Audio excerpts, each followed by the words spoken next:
Assalamualaikum warahmatullahi wabarakatuh. Hari ini saya nak buat ulasan perlawanan di antara Malaysia versus Turkmenistan, yang mana Malaysia menang 1-0 hasil jaringan dari Ahyar Rashid. Pada perlawanan ini kita boleh lihat beberapa pemain berjaya melakukan debut seperti Paulo dan juga Endrick, dan yang paling penting kita boleh lihat beberapa pendekatan yang diambil oleh Kipanggun untuk menukar beberapa formation dan juga untuk menukar beberapa pemain bagi menetralkan balik apa yang mereka lakukan di dalam padang. Dan kita boleh nampaklah pendekatan ini lebih kepada untuk Kipanggun bereksperimen dengan sesuatu daripada pemain-pemain yang dia bawa dalam international break kali ini. Maklumlah, international break kali ini ada menyenaraikan muka-muka baru yang membolehkan skuad kebangsaan Malaysia ada pool player yang lagi besar dan boleh untuk bersaing ataupun compete bagi menempatkan diri mereka dalam final squad untuk berangkat ke Qatar pada bulan Januari nanti bagi saingan Piala Asia.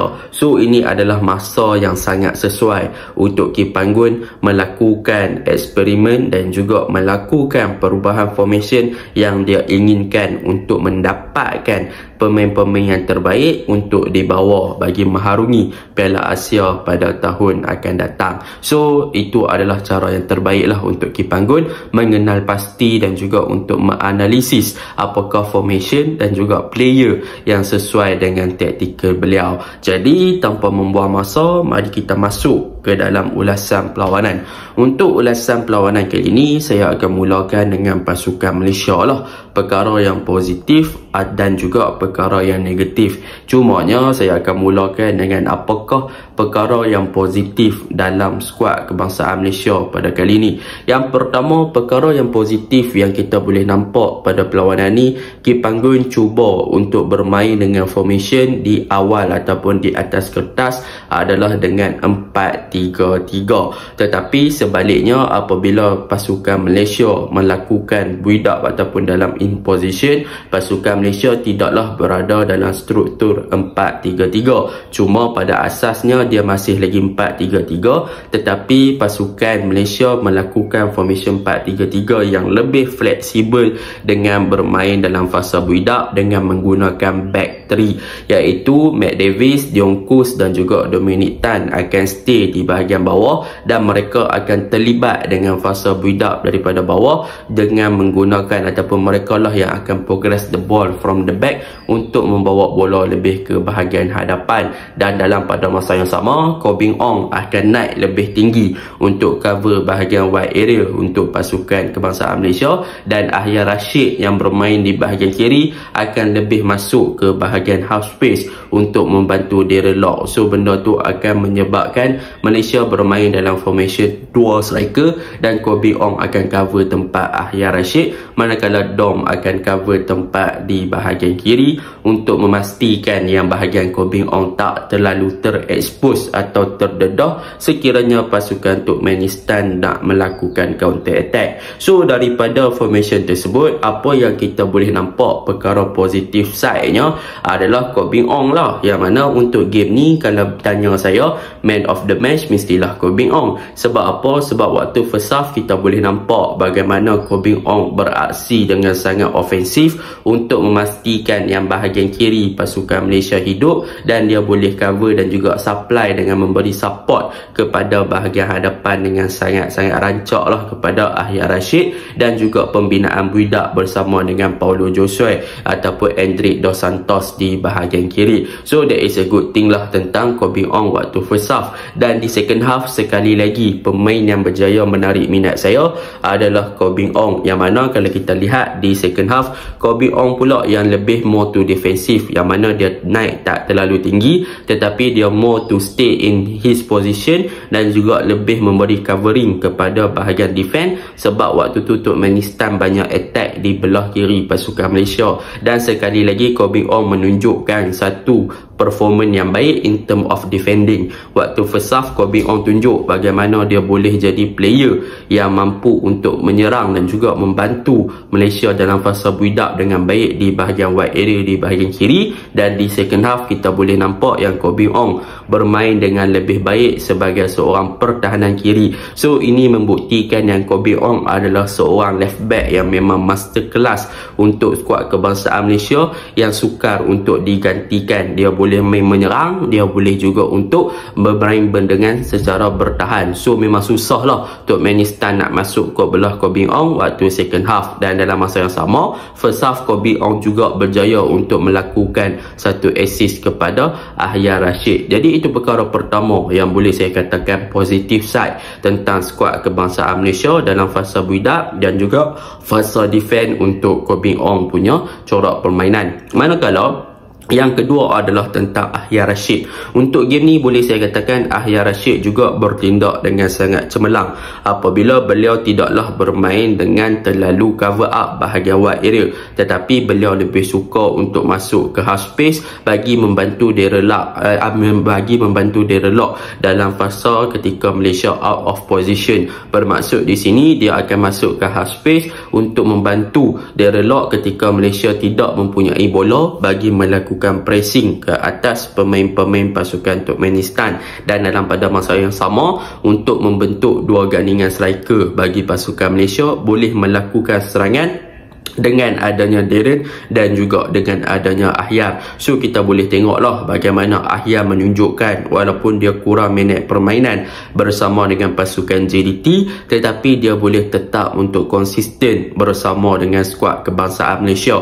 Bagi saya Ahyar ni dia typical player yang fancy. Bermaksud kalau dia dapat bola tu memang dia suka dribble dengan corak-corak yang menarik lah, dan dia punya dribbling tu memang menjadi dia punya body fan, dia punya body language apa semua tu memang seronok untuk kita lihat. Dia memang adalah typical player winger yang berskill. Kalau kita suka lihat Neymar, mungkin kita boleh katakan yang Ahyar Rashid ni favorite player dia adalah Neymar lah, sebab dia punya gameplay boleh dikatakan memang suka buat skill. Tapi nak sampai taraf Neymar tu dah lah, lebih kurang saya kata. So boleh katakan Ahyar Rashid walaupun tak ada minit permainan, tetapi dia still lagi membuktikan yang diri dia masih lagi bernilai untuk skuad kebangsaan Malaysia, yang mana kalau kita lihat sebelum-sebelum ni dia banyak untuk memenangi sepakan penalti bagi skuad kebangsaan Malaysia, tetapi untuk kali ni dia berjaya skor dengan satu gol yang sangat lawa flashing yang dia buat, yang walaupun dalam sudut yang sukar. So boleh dikatakan Ahyar Rashid memang sangat-sangat berbaloi lagi lah.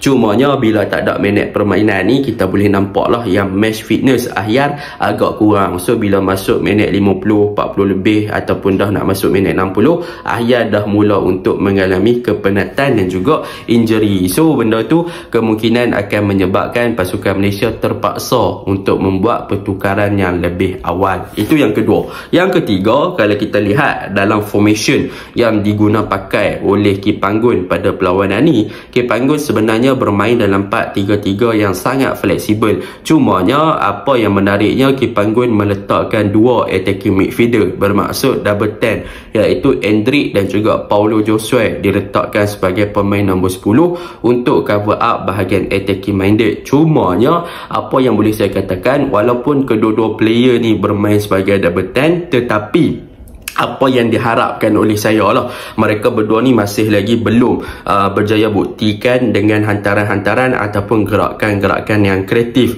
di bahagian tengah. Sebaliknya mereka juga mengalami kesukaran dalam fasa build up dalam untuk membina combination play dan juga link up bersama dengan Derelok. Tetapi apa yang positifnya, kita boleh nampak ada beberapa progression ataupun progress di bahagian tengah antara Paulo Joshua, Brendan Gan dan juga Endrick di first half menunjukkan kesefahaman yang baik. Mereka berjaya untuk kawal tempo dan mereka berjaya untuk overload di bahagian tengah dengan sangat baik lah. Tetapi in term of offensive, in term of link up, in term of combination play dan juga in term of creativity, kedua-dua player ni masih lagi berada dalam boleh dikatakan beraksi di 50-50 lah yang boleh saya katakan. Tetapi Paulo Jose mungkin bagi saya dia adalah player yang impresif, yang lebih bagus daripada Endrick dalam perlawanan ni, yang mana kalau kita lihat performance dan juga contribution daripada Paulo di bahagian attacking boleh dikatakan sangat-sangat positif, yang mana dia ada kelebihan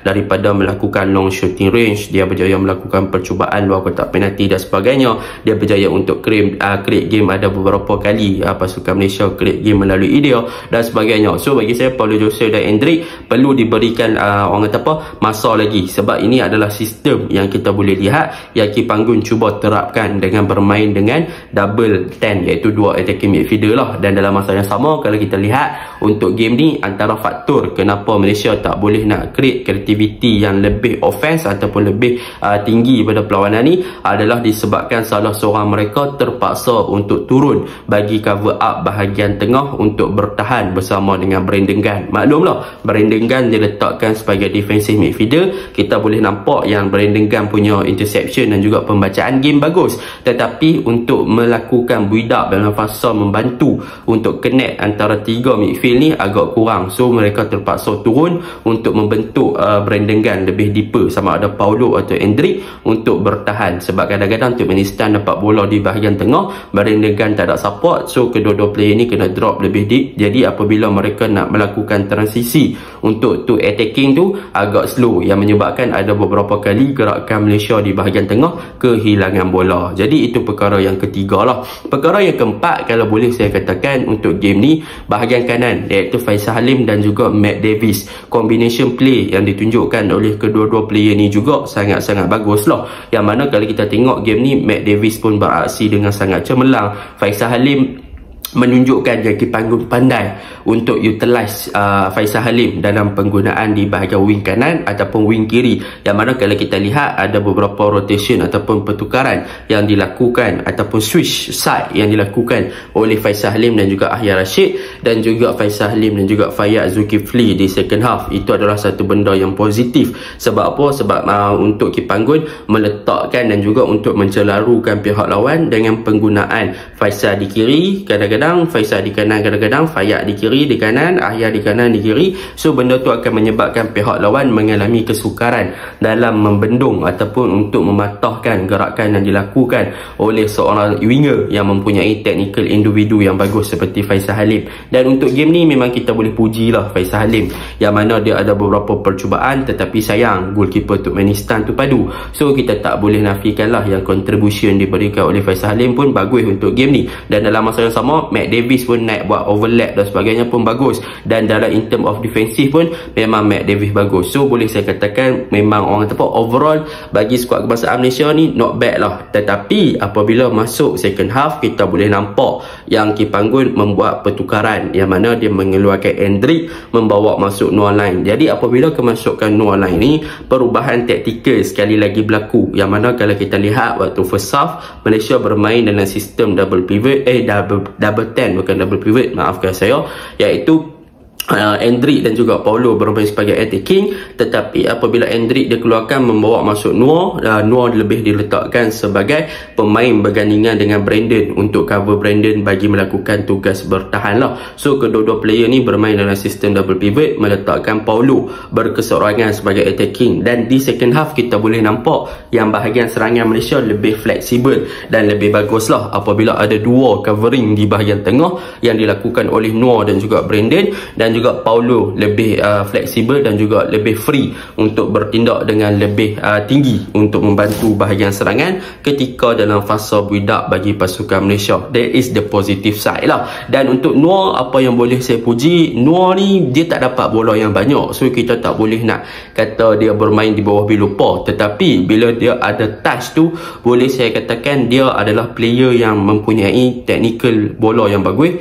yang mana kita boleh tengok dia punya ball control, dia punya scanning, dia punya awareness dalam padang, dia boleh menunjukkan satu performance yang baik. So boleh saya katakan Noah ni kalau diberi peluang lawan Hong Kong untuk start the first game, saya rasa dia boleh buat game, sebab dia adalah pemain muda dan dia ada great talent, yang mana kalau kita nampak dia punya first touch, dia punya control ball, dia punya scanning, dia punya awareness, semua dah memang bagus. So boleh saya katakan Noah ni akan memberi impact yang positif kepada bahagian tengah Malaysia lah, sekiranya dia mendapat bola yang lebih banyak. Dia punya off ball movement pun bagus, yang mana dia boleh untuk bergerak dengan sangat bagus, dan dia punya defending orang kata apa, defending trade pun bagus lah, yang mana dia boleh untuk cover Brandon dengan sangat baik lah. So benda tu positif side lah kan. Tetapi kalau kita lihat benda yang kurang positif untuk pasukan Malaysia, kurang positif kalau kita lihat ada beberapa pertukaran yang dilakukan. Contohnya macam game ni Azam Aziz masuk menggantikan Paulo Josue, yang mana Azam Aziz untuk game ni dia diletakkan, dia masuk dengan Syamir. So Syamir bertindak sebagai holding, bertindak dengan Noor, dan Azam bermain lebih higher lah, lebih as a number 10. So kita boleh nampak bila Azam bermain as a number 10, kita tak nampak contribution yang sangat bermain di number 10 kan. Dan begitu juga dengan Fayyad yang masuk menggantikan Ahyar. Boleh dikatakan Fayyad pun beraksi di bawah Bilopa. Mungkin ini adalah orang kata apa, dia kurang minit permainan di peringkat international. Mungkin Kipanggun nak bagi pendedahan kat dia. So benda tu kita boleh nampak lah kan. Jadi apa yang cuba dilakukan oleh Kipanggun sekarang sebenarnya dia adalah sedang mencari penyelesaian di bahagian winger dan juga di bahagian tengah lah. Tetapi yang paling ketara yang Kipanggun sedang cuba untuk menyelesaikan masalah adalah di bahagian tengah, di zon 14, yang mana boleh dikatakan di zon 14 ni memang kita tak ada link up yang baik untuk connect dengan Darren Lock. Kalau kita boleh tengok apa yang dilakukan oleh Malaysia, kebanyakan apabila untuk mencari Darren Lock adalah lebih kepada direct passing ataupun direct long ball kepada Darren Lock untuk Darren Lock kejar dan dapatkan bola. Jadi apabila Darren Lock nak dapatkan bola, dia lebih kepada physical, dia use dia punya physical untuk shielding dan juga dapatkan bola sebelum dia tunggu kawan-kawan dia yang buat overlap ataupun membuat larian di belakang pertahanan untuk dia buka game balik. So dia tunggu kawan, dia create space kepada kawan yang lain untuk masuk ke dalam D-box pasukan musuh lah, pasukan lawan. Tetapi benda tersebut senang dibaca oleh pihak lawan, yang mana kalau kita lihat apabila Darren Lock cuba untuk mengatasi pihak lawan dalam fasa build up ataupun lebih mendapat bola, dia hanya boleh shielding, tetapi kadang-kadang pihak lawan mudah untuk patahkan dengan begitu sajalah. So benda tu agak kurang memuaskan lah apabila Darren Lock tak boleh nak bagi something yang lebih kepada bahagian attacking pasukan Malaysia. So benda tu pun Malaysia perlu perbaiki lah. Dan kemasukan Syafiq Ahmad, kita boleh nampak dia lebih dominance, dia bagi work rate yang tinggi, tetapi in term of influence kepada bahagian attacking pun masih lagi kurang. Tetapi work rate dan juga pressing yang dia berikan adalah bagus, tetapi untuk attacking structure masih lagi tak ada dalam fasa pembinaan build up. So benda tu boleh diperbaiki untuk the next game lah. Dan untuk yang seterusnya, kelemahan yang Malaysia boleh perbaiki adalah di defense. Kalau kita lihat apa yang berlaku di bahagian defense, setiap kali dapat goal kick, Malaysia akan cuba play from the back lah. Mereka akan guna center back Diongkus dan juga Dom serta Shihan. Tetapi kalau kita lihat apa yang menjadi masalah adalah Malaysia tak ada ball carrier dan Malaysia tak ada ball playing defender selain daripada Diongkus. Apabila bola dapat kat Dominic Tan ataupun Shihan, mesti akan jadi kalang kabut dan Malaysia akan terpaksa clear. Begitu juga dengan Diongkus, dia tak ada support yang bagus daripada bahagian partner dia untuk collect ataupun progress the ball untuk bermain dalam fasa build up di bahagian bawah. So benda tu agak, orang kata apa, agak mengecewakan. Bila pihak lawan press ataupun pihak lawan tekan pasukan Malaysia di dalam D-box, maka Malaysia akan buat banyak mistake dengan hantaran-hantaran yang tak sampai kat Turkmenistan, yang menyebabkan situasi apabila bola jadi in position, jadi out of position dan Malaysia kena counter, dan hampir-hampir Turkmenistan berjaya untuk melakukan counter attack yang efektif. Dan yang ketiga adalah tentang Shihan, yang mana Shihan ni memang kalau boleh saya memang puji dia dari segi shot stopper, tetapi dari distribution, yang mana kalau kita nak main play from the behind ni, daripada belakang ni, kita perlukan goalkeeper yang mempunyai footwork yang bagus, iaitu kita kena ada goalkeeper yang mempunyai passing accuracy, yang boleh supply bola ke bahagian hadapan, yang boleh tenang dengan tekanan dan sebagainya lah. So boleh katakan Shihan dia banyak kali pada perlawanan ni, yang mana hantaran-hantaran dia menyebabkan pasukan Malaysia dalam permasalahan, iaitu untuk diserang balik ataupun di counter. Nasib baiklah Shihan boleh save balik dan boleh cover balik dia punya mistake. Tetapi overall overall Shihan punya kelemahan yang tu lah, dia punya distribution ball. Dia semacam dengan De Gea dekat MU kan, walaupun De Gea perform gila-gila tapi still lagi distribution ball. Bila dia dapat bola dia passing, benda tu akan menyebabkan liability untuk pasukan. Jadi secara overallnya untuk game ni, untuk defend ada juga masalah daripada segi mass communication, yang mana kita boleh nampak Dongkus, Dom dan juga Shihan kadang-kadang mereka tak communicate each other, yang menyebabkan mereka tak tahu siapa yang nak ambil bola dan sebagainya, menyebabkan Turkmenistan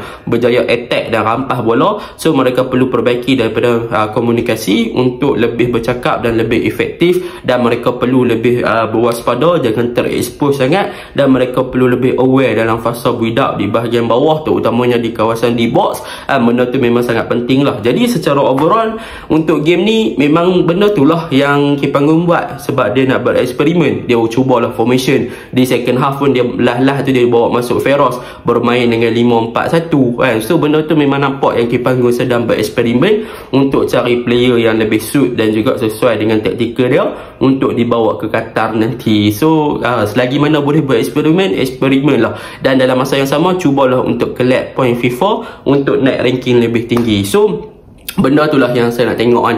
Jadi eksperimen untuk Kipanggung kali ni boleh saya katakan 50 berhasil, 50 tak lah. Dia masih lagi boleh diimprove kan, mengharapkan lebih banyak, sebab Malaysia punya lawan adalah Turkmenistan. Turkmenistan pun negara dia baru nak buka border kan. So dah lah waktu friendly ni, first time mereka friendly untuk beberapa tahun ni. Lepas bukan beberapa tahun ni lah, maksud dia Turkmenistan ni baru friendly dengan Malaysia, dan untuk friendly ni ni satu-satunya game yang mereka friendly untuk international break ni. So boleh katakan Malaysia kena berwaspada jugalah nak lawan Hong Kong nanti. Okey, Assalamualaikum.